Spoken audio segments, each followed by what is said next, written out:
بسم اللہ الرحمن الرحیم۔ ایاک نعبد و ایاک نستعین۔ السلام علیکم، میں منیر شاکر۔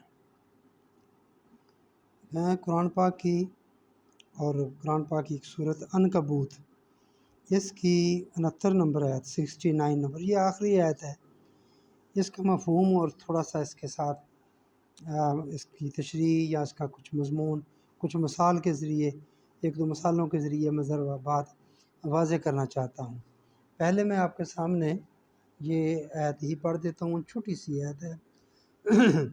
والذین جاہدوا فینا لنہدینہم سبلنا وان اللہ لمع المحسنین۔ مطلب بھی واضح ہے، سیدھا سا ہے، کوئی اتنی مشکل نہیں ہے اس میں۔ والذین، وہ لوگ، جہاد کرتے ہیں، مشقتیں برداشت کرتے ہیں، جد و جہد کرتے ہیں۔ جہاد کا لفظ بڑے وسیع معنی میں ہے، جو فینا، ہماری راہ میں، ہماری طرف آنے میں جو جد و جہد کرتے ہیں، ہم انہیں اپنی راہیں ضرور دکھا دیں گے۔ ہم انہیں حصول مقصد کی کئی راہیں سلجھا دیں گے۔ سبلانا، سبلا سبیل سے، سبیلیں پیدا کر دیں گے، بہت ساری ان کے لیے سبیلیں پیدا کر دیں گے۔ جو حق کی طرف آنے کے لیے کوشش کرے گا، جد و جہد کرے گا، جان لڑائے گا، تو وہ کہیں رک نہیں جائے گا، ہم اس کے لیے اور راہیں کھول دیں گے، اس کے آگے راہیں کھلتی چلی جائیں گی۔ آگے اللہ تعالیٰ نے اپنی شان بیان فرمائی، یقیناً اللہ تعالیٰ نیکوکاروں کا ساتھی ہے۔ ان اللہ لمع المحسنین، یہ ہے جی اس کا مفہوم عرض کر دیا میں نے، کہ جنہوں نے ہماری راہ میں جد و جہد کی، ہم ان کے لیے، ہم حصول مقصد کے لیے کئی راہیں سجا دیں گے۔ پہلی مثال میں اس کی یہ دینا چاہوں گا کہ ہم جد و جہد کریں دین نافذ کرنے کے لیے معاشرے میں، جس کا کوئی اثر ہے۔ اس کا بنیادی ایک چیز ہے کہ معاشرے میں انصاف قائم ہو جائے۔ یہ دے لو اللہ کا حکم ہے، آپ معاشرے میں انصاف کے لیے جد و جہد کریں۔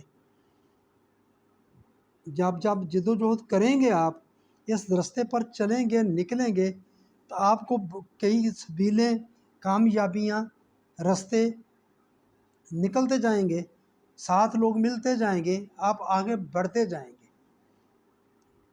مثال کے طور پر اب ہمارے سامنے ایک بندہ ہے، عمران خان، سیدھی سی بات ہے، انصاف کے ساتھ کھڑا ہے۔ وہ یہی چاہتا ہے نا، رول آف لا چاہتا ہے کہ معاشرے میں انصاف ہو، آئین کی، قانون کی حکمرانی ہو، بندہ نہیں کوئی حکمران ہو، قوانین جو ہیں، آئین جو ہے وہ اس کی حکمرانی ہو، سب اس کے تحت ہوں، متحد ہوں، کوئی اس سے اوپر نہ ہو، نہ کوئی صدر، نہ وزیر اعظم، نہ آرمی چیف، نہ چیف جسٹس، کوئی بھی اس کے اوپر نہ ہو، سب کے سب اس آئین کے نیچے ہوں جو بنایا ہے ہم نے۔ پاکستان میں جو بھی قانون بنا ہے اس کی بات کر رہا ہے نا، وہ ابھی تو قانون کو تو چھیڑ ہی نہیں رہا، اسی قانون کی بات کرتا ہے، تو وہ یہی بات کہتا ہے۔ اب یہ اللہ تعالیٰ جو فرما رہا ہے، یہ میں اس کو یہ بات بھی کہنا چاہتا ہوں کہ یہ اللہ تعالیٰ کی بات جو ہوتی ہے، یقیناً اس میں کوئی ذرا بھی شک نہیں ہے، یہ سچی ہوتی ہے، یہ حق ہوتی ہے۔ جو بھی ایسا کرے گا اس کے لیے حصول مقصد کی راہیں نکلتی جائیں گی، سلجھتی جائیں گی، آتی جائیں گی، آگے وہ بڑھتا جائے گا۔ یہ اللہ تعالیٰ کا فرمان ہے، جسے ہم کہتے ہیں کیونکہ سوال ہی پیدا نہیں ہوتا اس کے کہیں شک ہونے میں، اس کے جھوٹ ہونے میں، بالکل نہیں۔ وہ ہر قیمت پر، ہر لحاظ سے وہ سچا ہے، اور یہ معمولی سی بات نہیں ہے، یہ اللہ کا حکم ہے۔ تو اب اس بندے کو دیکھ لیں، ٹھیک ہے نا، کھڑا ہو گیا رول آف لا کے لیے، جسٹس کے ساتھ کھڑا ہو گیا۔ اس ایک بندے کے کھڑے ہونے سے کتنے لاکھوں بندے کھڑے ہو گئے۔ ٹھیک ہے، کچھ بھگوڑے تھے، شروع میں بھاگ گئے، کیا نام لوں ان کا، گندے بندوں کا نام کیا لینا، وہ بھی اس طرح سے ڈسکریجنس پیدا کرتے ہیں، حوصلہ شکنی کرتے ہیں دوسرے لوگوں کی۔ ان سے کچھ لوگ متاثر بھی ہوئے، وہ بھی چھوڑ کے چلے گئے اس کی پارٹی کو۔ سرکردہ بندے تھے، پہلے بڑی عزت کمائی انہوں نے، عمران خان کے ساتھ ہو کر بڑی عزت کمائی، بعد میں فوری چھوڑ کے چلے گئے، اور ان سے تو بہادر عورتیں نکلیں، کہیں بہادر، ان کے نام لینے میں کوئی حرج نہیں۔ یہ صنم جوید ہے، یہ یاسین راشد ہے، یہ ختیجہ شاہ ہے، عالیہ حمزہ ہے، ایک بھٹا ہے، اور بھی بے شمار کئی بیچاری گمنام عورتیں جن کا ہمیں نہیں پتہ، کیسی وہ بے لوث عورتیں ہیں، اور بندے ہیں بہت سارے، ہاں جی، جو اب بھی جیلوں میں ہیں، اسی بات کی سزا بھگت رہے ہیں، وہ عمران خان کے ساتھ کھڑے ہیں۔ کہنے کا مطلب یہاں اللہ تعالیٰ فرما رہا ہے، جو ہماری راہ میں جد و جہد کرے گا، ہم اس کے حصول مقصد کے لیے کئی راہیں سلجھا دیں گے، کئی راہیں نکل آئیں گی۔ تو نکلی، وہ ایک بندہ کھڑا ہوا، اس نے تو کہا تھا میری لاش نکل جائے، اگر ڈیالہ جیل سے چلی جائے، مجھے کوئی پرواہ نہیں ہے، لیکن کیا ہوا، اس کے ایک کھڑے ہونے سے لاکھوں بندے کھڑے ہو گئے، اور بڑے بڑے لوگ کھڑے ہو گئے، اور بڑی بڑی مشکلیں برداشت کر رہے ہیں، اور اس سے بڑھ کر اس قول کی، اس فرمان کی سچائی اور کیا سامنے آئے گی ہمارے، کہ دیکھیں وہ ایک بندہ جب کھڑا ہوا، عوام کھڑی ہوئی، 7 جج کھڑے ہو گئے۔ کیسے یہ سرکاری بندے جو ہوتے ہیں یہ جکڑے ہوئے ہوتے ہیں، قوانین میں جو مخالف ہیں وہ بھی حکومتی مشینری ہے، حکومت کے ساتھ ٹکر لینی کوئی معمولی سی بات ہوتی ہے، بہت مشکل ہوتا ہے۔ جو اور پھر جیسے دیکھیں، اگر جمہوری طور پر ساری جوڈیشری ساتھ ہو جاتی پھر تو کیا بات تھی، لیکن اس میں ایک خبیث انسان، گندا انسان، غلیظ آدمی فائز عیسیٰ بھی ہے، جو جو ایک طرح سے چیف جسٹس ہے، جس کے نرگے نے اس نے اپنے خونی پنجے جو ہیں خون خوار اس کے، وہ اس نے گاڑے ہوئے ہیں۔ ایک اور غلیظ آدمی ہے، گندا آدمی ہے، گندگی کا کیڑا ہے، وہ ہے عامر فاروق، وہ بھی اپنی جگہ پر چیف جسٹس ہے اسلام آباد ہائی کورٹ کا، اور بھی اس طرح کے کتے بندے اور بھی جج ہیں، لیکن ہیرے بھی ہیں درمیان میں اچھے ہیں۔ وہ جو اچھے بندے ہیں، آپ اندازہ تو لگائیں، یہ ٹکر لینی کوئی آسان تھی ان لوگوں کے لیے؟ یہ اسلام آباد ہائی کورٹ کے جو 6 جج جنہوں نے خط لکھا، یہ کوئی ان کے لیے آسان کام تھا؟ یا وہ جو 8 جج کھڑے ہو گئے ہیں سپریم کورٹ کے، ان کے لیے کوئی آسان کام ہے؟ یا جو صحافی ہیں جن کو یہ غلیظ آدمی، گندگی کا کیڑا، نواز شریف کی گندگی کا گندا کیڑا فائز عیسیٰ، جس کو اب لعنت بھیجتے ہیں سر عام، اس بندے نے بیکری والے میں بھیجی، دل خوش کر دیا اس نے پوری 25 کروڑ عوام کی جو آواز تھی وہ اس تک پہنچا دی ہیں تو وہ جو کر رہا ہے، اس سے ٹکر لینا کوئی معمولی سی بات ہے۔ ان ججوں کا ایک طرح سے متحد ہیں، سینئر ہیں، یہ انہوں نے ٹکر لے لی، پھر طاقت سے ٹکر لے لی وزیر اعظم سے، اور اس سے اوپر جو بیٹھے ہوئے ہیں بادشاہ جن کا نام نہیں ہم لے سکتے ہیں، ہماری فوج، پاک فوج، غزوہ ہند لڑنے والی فوج، غزوہ ہند لڑنا ہے اس نے، ماں مہندی کی اس نے معاونت کرنی ہے، اور غزوہ لڑنا ہے اس نے، یہی کہتے آ رہے ہیں نا، تو وہ فوج ان کے ساتھ ہے، اس غلیظ آدمی کے ساتھ، ایک دوسرے کے صورت کار ہیں یہ بنے ہوئے۔ اسی طرح جو وہ الیکشن کمیشنر، میں اس آیت کے حوالے سے میں کیا بات کہنا چاہتا ہوں کہ اللہ تعالیٰ فرماتا ہے ہماری راہ میں جد و جہد کی کسی ایک بندے نے کی، ایک بندہ کھڑا ہو گیا تو اس کے ساتھ آگے کتنے رستے کھل گئے، ہم انہیں حصول مقصد کی کئی راہیں سلجھا دیں گے۔ کامیابی کے راستے نظر امید پیدا ہو گئی ہے، ہمیں ایک طرح سے امید پیدا ہو گئی ہے، ڈر تو لگا ہوا ہے، طاقت ہے بہت زیادہ، قانون کی طاقت ان کے پاس ہے، اسمبلی جس طرح بنائی ہے،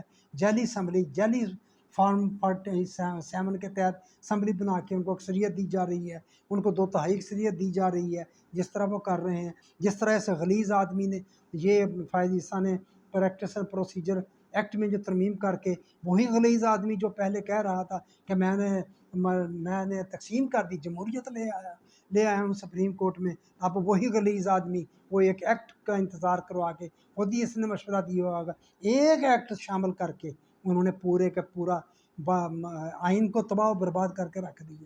کیسی راہیں نکالنی انہوں نے ظلمات کی کس طرح کی راہیں نکالنی ہیں اس میں سے۔ تو ایسی حالت میں صحافیوں کا ٹکر لینا، میں بات بھول گیا کہ یہ غلیظ گندا فائز عیسیٰ سور کا بچہ یہ کہتا ہے، یہ صحافیوں کو تانے دیتا ہے کہ یہ ڈالروں کے پیچھے پھرتا ہے، تم کس چیز کے پیچھے پھرتے ہو؟ تم گندگی کے پیچھے پھرتے ہو، تم نواز شریف کی گندگی کے پیچھے پڑتے ہو، اس پر پلے ہوئے ہو، تم دوسروں کی کیا بات کرتے ہو، تم اس پر پلے، غصہ آتا ہے، تیرے بیانات جو تھے اشتعال پیدا کرتے ہیں لوگوں میں. وہ بیچارہ بیکری والا کتنی تنخواہ لیتا ہوگا تھوڑا سا بندہ, اس کو کتنا تو نے مجبور کر دیا, تیرے گندے غلیظ کردار نے اس کو کس قدر مجبور کر دیا کہ تیرے منہ پر اس نے لعنت تم پر بھیج دی, تم پر لعنت بھیج دی. وہ کوئی بھی تھا, ہمیں اس سے غرض نہیں. وہ کہتے ہیں تیرے لبیک والا کوئی بھی تھا, لیکن تیرے گندے کردار کی وجہ سے اس نے اتنی جرت کی کہ تیرے منہ پر تم پر لعنت بھیجی. تیرے ڈوب مرنے کا مقام ہے تیرے لیے, تو پھر بھی اکڑا ہوا ہے اور جمہوریت کا نام لیتا ہے. تو بہرحال ایسے دیکھیں اشتعال پیدا کرتا ہے, یہ بندہ اشتعال پیدا کرتا ہے, اس کا کردار گندا غلیظ کردار اشتعال پیدا کرتا ہے. تو خیر میں تو قرآن کی بات کر رہا تھا, ایک بندہ کھڑا ہوا, اللہ تعالیٰ نے کس طرح اور کتنے بندے بڑے بڑے بندے کھڑے کر دیے, بڑے جج کھڑے ہو گئے, عوام کھڑی ہو گئی. تو انشاءاللہ بڑی امید ہے ہمیں. ایک تو میں یہ مثال دینا چاہتا تھا. اب اسی سے ہی میں اگلی بات کرنا چاہتا ہوں کہ دیکھیں جنہوں نے یہ ان غلیظ لوگوں نے, یہ ڈاکو چور بدماش زرداری نے, اور اس ٹھگنے شہباز شریف نے, بغیرت نے, ٹاؤٹ نے, بوٹ پالشیے نے, جس طرح ان لوگوں نے یہ ان کے جو ان کی مدد کی آئینی ترمیم کی ایک پریکٹس اینڈ پروسیجر بل نے, وہ روسٹم ماسٹر آف روسٹم بن گیا, ڈکٹیٹر بن کر سامنے آ گیا. جیسے وہ اپنی مرضی کے بینچ بنائے جا رہا ہے, اپنی مرضی کے, جب مرضی کے بینچ ہے تو مرضی کے فیصلے آنے ہیں, وہ لینے کی کوشش کر رہا ہے.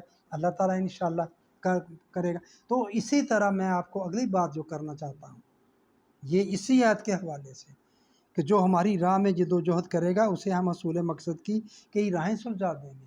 تو میرے بھائیوں, دوسرا میرا نقطہ وہی ہے کہ یہ جو ہم نے ایک روایت ڈال کے اور ہم نے مال و دولت کے شرعی واجبات ادا کر کے باقی مال جمع کرنے کی جو چیز لی, جس طرح یہ اس پریکٹس اینڈ پروسیجر میں ایک ایکٹ لا کر انہوں نے سارے آئین کا حلیہ بگاڑ دیا, اسی طرح اس روایت نے دین میں داخل کر کے پورے دین کا حلیہ بگاڑ دیا ہے. تو ہمیں آگے کچھ سلجھائی نہیں دیتا. سلجھائی کیوں نہیں دیتا, یہ میں بات کرنا چاہتا. اصل میرا موضوع یہ تھا, میں اس غلیظ آدمی کی طرف چلا گیا, اپنا موڈ بھی خراب کر لیا میں اصل یہ بات کرنا چاہتا تھا. یہ ہم اس لیے وہ خراب کر لیا, سارے دین کا حلیہ بگڑ گیا کہ اب یہاں قرآن کہتا ہے کہ تم جد و جہد کرو گے, تمہارے لیے ہم کا حصول مقصد کے لیے اور رستے کھول دیں گے, سبیلیں پیدا کر دیں گے. تو میرے بھائیو, سبیلیں تو اس وقت پیدا ہوں گی جب ہم اس طرف چلیں گے, جب اسی گندگی پر ہم مطمئن ہو کر بیٹھ جائیں گے, یا اسی حلیے بگڑے ہوئے دین پر ہی مطمئن ہو کر بیٹھ جائیں گے. ہمیں یہ بتا دیا جائے گا کہ نہیں اس سے نہیں, اس کو نہیں کچھ کہنا ہے, یہی اصل چیز ہے, اس کے بارے میں خیال بھی دل سے نہیں لانا. وہی ایمان کی تیسری حالت, ہاتھ سے برا کہنا, زبان سے برا کہنا, دل میں برا کہنا, دل میں بھی نہیں برا کہنا. تو پھر ہمیں آگے راستے کیسے سلجھائی دیں گے؟ اس مسئلے کے لیے خاص کر یہ جو نظام سرمایہ داری پر ہم مطمئن ہو کر بیٹھ گئے, یہودیوں کے سرمایہ داری نظام پر, کہ یہ جو شرعی واجبات جمع کروا کے آپ باقی مال و دولت جمع کر سکتے ہیں, تو یہی تو سرمایہ داری نظام ہے, یہی تو یہودیوں کا نظام ہے. اگر اسی پر ہی ہمیں مطمئن کر دیا گیا, راضی برضا کر دیا گیا, بس یہی ہے, اس پر آپ نے راضی رہنا ہے, راضی برابر اللہ کا شکر ادا کرنا ہے. جس حال میں بھی آپ ہیں, بھوکے مر رہے ہیں تو آپ نے پھر بھی اللہ کا شکر ادا کرنا ہے. اٹھنا نہیں اپنے حقوق کے لیے, کیونکہ اللہ نے آپ کو ایسا رکھا ہوا ہے, اللہ نے آپ کی قسمت میں ایسا لکھا ہے, تقدیر میں ایسا لکھا ہوا ہے, تو آپ نے اٹھنا ہے. یہ ہے میرے بھائیوں, جب ایسے اٹھیں گے نہیں, ہم نکلیں گے نہیں, اس کو غلط سمجھیں گے نہیں, تو ہمارے لیے آگے راستے کیسے نکلیں گے, کیسے سبیلیں پیدا ہوں گی, راہیں حق کی راہیں کیسے کھلیں گی؟ تو کم از کم پہلے ہم اس کو غلط سمجھیں, غلط سمجھ کر پھر آگے غلط سمجھیں گے تو پھر آگے سبیلیں نکلیں گی, پھر چلیں گے اس کے طرف, جب چلیں گے تو پھر راستے نکلیں گے, ایسے نہیں نکل آئیں گے. میں پتہ نہیں میں بات آپ کو سمجھا پایا ہوں یا نہیں. جہاں بندہ مطمئن ہو کر بیٹھ جائے کہ بس یہی ہے میری منزل, تو پھر آگے تو کوئی منزل نہیں ہوتی, تو وہی ہوگی اس کی منزل. اب جب یہی ہماری منزل بنا دی گئی کہ راضی برضا رہنا ہے, یہی تمہاری تقدیر میں لکھا ہوا ہے, تو پھر اور نئی منزل کہاں سے آ جانی ہے میرے بھائیوں؟ جب سمجھیں گے کہ یہ غلط ہے, یہ ظالمانہ جو نظام ہے اس کا نتیجہ ہے یہ سب چیزیں, یہ جو ہماری غربت ہے, یہ جو ہماری پسماندگی ہے، قسم پرسی ہے، یہ اس وجہ سے ہے، ان ظالموں کی وجہ سے ہے۔ تو اس سے پھر ہم اٹھیں گے، پھر ہم کھڑے ہوں گے، پھر کنجر فرو مایا کو شاہین سے لڑا دے، جو اقبال کہتا ہے، پھر یہ لڑنے کے قابل ہوں گے۔ ورنہ یہ شیر بھی بکریاں بن گئے ہیں۔ شیروں کو بھی جب بکری بنا دیا جائے، اس ماحول میں رہے گا تو وہ بکریوں کی طرح ہی رہے گا، اس کے دانت کچھ بھی نہیں کر سکے گا، نظر شیر ہی آئے گا، کر کچھ نہیں سکے گا۔ یہ امت، یہ وہ شیر تھے جن کو بکریاں بنا دیا گیا کہ تمہاری تقدیر ہی یہ ہے، تمہاری قسمت میں یہ لکھا ہوا ہے، تم نے ایسے ہی رہنا ہے۔ پھر کیسے سبیلیں آگے پیدا ہوں گی؟ اللہ تعالیٰ فرما رہا ہے سبیلیں پیدا ہوں گی۔ میرے بھائیو، اللہ کی بات کو لائٹ نہ لیا کریں، لائٹ نہ لیں خدا کے واسطے۔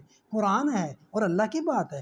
جب وہ کہتا ہے کہ ہماری راہ میں جد و جہد کرو گے تو اسے ہم حصول مقصد کی کئی راہیں سلجھا دیں گے، تو یقیناً سلجھا دیں گے، یقیناً آپ کے سامنے آ جائیں گی کامیابی کی راہیں۔ تو میرے بھائیو، اس طرف نکلنا پڑے گا، اس طرف ہمیں سوچنا پڑے گا، چلیں گے تو پھر کچھ ہوگا۔ تو بس میں یہ بات آپ سے کرنا چاہتا تھا۔ پہلے میں نے وہ سخت باتیں نکل گئی، غلط نہیں ہے، وہ اشتعال دلاتا ہے، وہ ایسی باتیں کرتا ہے، بندے کو غصہ آتا ہے، کتنی غلط باتیں بکواس کرتا ہے وہ جب۔ تو ایسا غلیظ آدمی ہمارے ملک پر جس چیف جسٹس بن گیا، بدقسمتی ہمارے ملک کی، اور کتنی بدقسمتی ہمارے ملک کی کہ زرداری ہمارا صدر ہے، کتنی بدقسمتی ہے یہ شہباز شریف جو اتنا کرپٹ آدمی ہے، یہ ہمارے ملک کا وزیر اعظم ہے، کہ پاکستان کتنے برے حالات سے گزر رہا ہے۔ تو یہ بدل سکتے ہیں اگر ہم اٹھیں گے، ہم بدلیں گے تو یہ بدل جائے گا، ہم نہیں بدلیں گے تو نہیں بدلے گا۔ خدا نے آج تک اس قوم کی حالت نہیں بدلی، نہ ہو خیال جس کو آپ اپنی حالت کے بدلنے کا۔ جب ہمیں اپنی حالت بدلنے کا خیال ہی نہیں ہے، ہم اسی پر ہی مطمئن ہیں، راضی بر رضا ہے، تو پھر کیا؟ وہ تو اللہ کا قانون ہے۔ یہ تو اقبال کا یہ شعر ہے، دیکھو قرآن پاک کی آیت ہے، اللہ اس کی حالت بندے کی نہیں بدلتا۔ اللہ کوئی نعمت بندے سے واپس نہیں لیتا جب تک بندہ نفسیاتی طور پر اس نعمت کی ناشکری نہ کرنی شروع کر دے۔ ہم آزادی کی ناشکری کریں گے تو ہم آزادی چھن جائے گی، چھن گئی ہے، ملی نہیں، ہمیں پتہ ہی نہیں ہے۔ ہم اسی طرح غلام در غلام آ رہے ہیں، پہلے انگریز غلام تھا، اب آگے جو ان کے غلام ہیں ان کے ہم غلام ہیں۔ تو یہ میں صرف اس آیت سے آپ کو یہ بات بتانا چاہتا تھا۔ یہ میرا موضوع وہی کہ قرآن کا سائنسی اسلوب، انداز، مزاج وہ ہے، میتھمیٹیکلی ہے، قانونی ہے، یہ کرو گے یہ ہوگا، یہ ہوگا۔ میرے بھائیو، یہ ایمان کا حصہ ہے، اگر ہم یہ نہیں مانتے تو ہمارا ایمان نہیں ہے۔ ایمان کا حصہ ہے کہ اللہ تعالیٰ فرما رہا ہے جو ہماری راہ میں جد و جہد کریں گے یا کرے گا، اسے ہم حصول مقصد کے لیے کئی راہیں دکھا دیں گے، مجموعی طور پر چلیں گے تو آپ کے سامنے راہیں نکلیں گی۔ ہاں، قربانی دینی پڑے گی، قربانی دینی پڑے گی، قربانی دے رہے ہیں۔ حیرانگی ہوتی ہے مجھے لوگوں پر دیکھ کر، ان کی قربانیوں کو دیکھ کر حیرانگی ہوتی ہے۔ سچی بات ہے، مجھے تو ڈر لگتا ہے، میں تو کمزور سا بندہ ہوں، صرف بول سکتا ہوں یا غصہ کر سکتا ہوں کہ یہ ان کی جو یہ ہمیں اشتعال دلاتے ہیں، اشتعال میں آ جاتا ہوں۔ یہ بھی بندے کی کمزوری ہوتی ہے، دوسرا بندہ تم اشتعال میں دلائے تو تم اشتعال میں آ جاؤ، یہ بھی بندے کی کمزوری ہے، اشتعال میں نہیں آنا چاہیے۔ مگر یہ بندہ بہت غلیظ، بہت غلیظ، بہت غلیظ آدمی ہمارے پلے پڑ گیا ہے۔ یہ بہت اس کے ساتھ عدلیہ کی جنگ اصل میں تو اس کے ساتھ ہے، عدلیہ کو کوئی باہر سے تو خطرہ نہیں ہے، اصل اس بندے، اس غلیظ آدمی سے، فائز عیسیٰ سے خطرہ ہے، اصل یہ برباد کر رہا ہے، کیونکہ چیف جسٹس ہے۔ اب آگے جو پلان ہے حکومت کا بہت خوفناک، اللہ ان کو برباد کرے، اللہ ان کو ناکام کے دعائی کر سکتے ہیں، لیکن دعاؤں سے بھائی ہوتا کچھ نہیں ہے، عملی طور پر ہوگا۔ تو ہمیں آج جا کے امید ججوں پر ہی آتی ہے کہ آخر چلیں، ان ججوں کو بھی اپنی پڑی ہوئی ہوگی، انہوں نے بھی سروائیو کرنا ہے، کہ وہ کیسے سروائیو کریں گے جب یہ چیف جسٹس آئینی عدالت پر بن کر آ جائے گا، تو ان لوگوں کا بیچارہ کیا بنے گا، ان کی تو مٹی پلید ہو جائے گی، ان کو رول دیں گے یہ 6 ججوں کو، ہائی کورٹ کے، اسلام آباد ہائی کورٹ کے 8 جج، اور بھی کافی جج، عباس صاحب جو یاد ہیں ہمیں، اور بھی جج ہیں بڑے بڑے جو اچھے ہیرے ہیں، جو اپنے ضمیر کے ساتھ، ضمیر کے اپنے جسٹس کے ساتھ کھڑے ہیں۔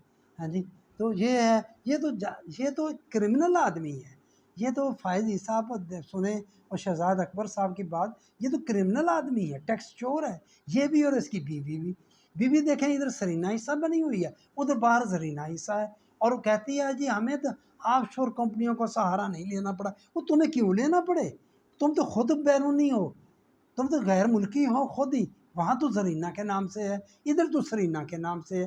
دیکھیں یہ چیف جسٹس ہے، یہ چیف جسٹس ہے پاکستان کا۔ اندازہ لگائیں ہماری بدبختی کی، بدقسمتی کی، گراوٹ کی، زوال کی ہماری۔ اور یہ ٹیکس چور ہے، اس طرح یہ ٹیکس بچاتا رہا، یہ پیسے باہر بھیجتا رہا، اکاؤنٹ ہیں اس کے کھلے ہوئے ڈالروں میں اور پاؤنڈوں میں، کوئی پوچھنے والا نہیں، کوئی بات نہیں کر سکتا ان سے اس کے بارے میں۔